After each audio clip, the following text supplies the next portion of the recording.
I'm your host, Jason Martin with Ed Magic TV. We're here for today's set unveiling of the 82nd Academy Awards. Last year, David Rockwell, who did the Oscars, had a great set. This year, he's redoing it again, also with the Crystal Curtain.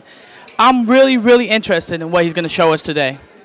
It's simple to see, it's Ed Magic TV, so the world can believe it's Ed Magic TV.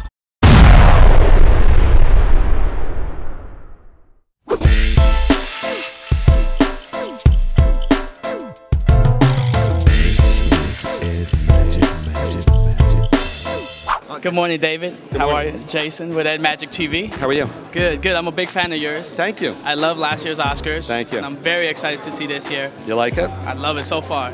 What's the most valuable thing on the stage that you did put out this year? Well, I don't know that yet because the show hasn't happened, but I think the newest element that I think that's going to help the show is having a set that is fast-paced. So we're able to move from location to location quickly. And I also think using movie images that can reveal people inside of the images is emotionally going to give the show a big bump. I understand your kids are into fashion already too, and designing. Did a great little basketball piece for you. Yep. How is that rated to your favorite? My kid, you mean the playground that I'm doing? Playground. Well, it's interesting. I have a 7-year-old and a 10-year-old, and last year, doing the Oscars, registered high on their recognition factor. And I spoke to them about the elements we were using. And you know, doing the Oscars is very much an adult kind of playground.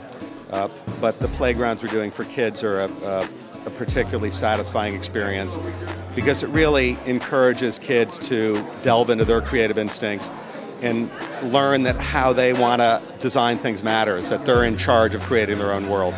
Are they going to be working with you one day on these Oscars? Maybe. I don't know if they'd listen to me though. The problem is they might want to be the bosses. Uh-oh. What's your favorite piece on your new set? Well, I don't know yet because it hasn't happened yet, but one of my favorite pieces is this white floor. And the white floor has the ability to rotate and turn. And I think being able to have the camera move while a presenter is coming into view is a cinematic transition that I think is going to be pretty amazing. And again, how many people you expect to be working on it during the show? I don't know what the running crew is. There's an incredible support team here in the Kodak, and my job come the night of the show is just to relax and hope that it all works because it's going to be out of my hands by then. Just watch the night. But I will be here for the next 2 weeks making sure it all goes well. Thank you so much, David. Again, Thank you. Jason with Ed Magic. Nice to see you, Jay. Initial meetings with Adam and Bill. What did you guys discuss? What were they looking for from you, and what did you want to bring? Well, we talked early on about last year, and which is the reason they engaged me, is they thought that went well. But at the same time, we wanted to do something new for them. And it was early days, so the show hadn't evolved. So we had to find together what was going to be the engine or the DNA of the show. And you had to be very broad about it because we didn't have a lot of details about what the show was going to be. But there were 2 presenters, both very funny, and we talked about kind of the vocabulary of variety shows. And we talked about the vocabulary of white sound stages in big, open, crisp environments that would work for comedy. So that began our thinking about, and of course last year the stage was black, so it was largely a dark blue volume. And we thought by creating this gleaming white volume, we could have 3 objects, 3 cylinders, all of which take front projection and LED. And that led us to an idea of the set being about immersion in the world of movies, that it's not just about seeing an image, but it's being immersed in it.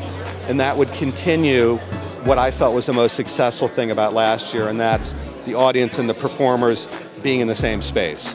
So by modifying the seating and by removing the orchestra pit, there wasn't that moat between the audience and the performers.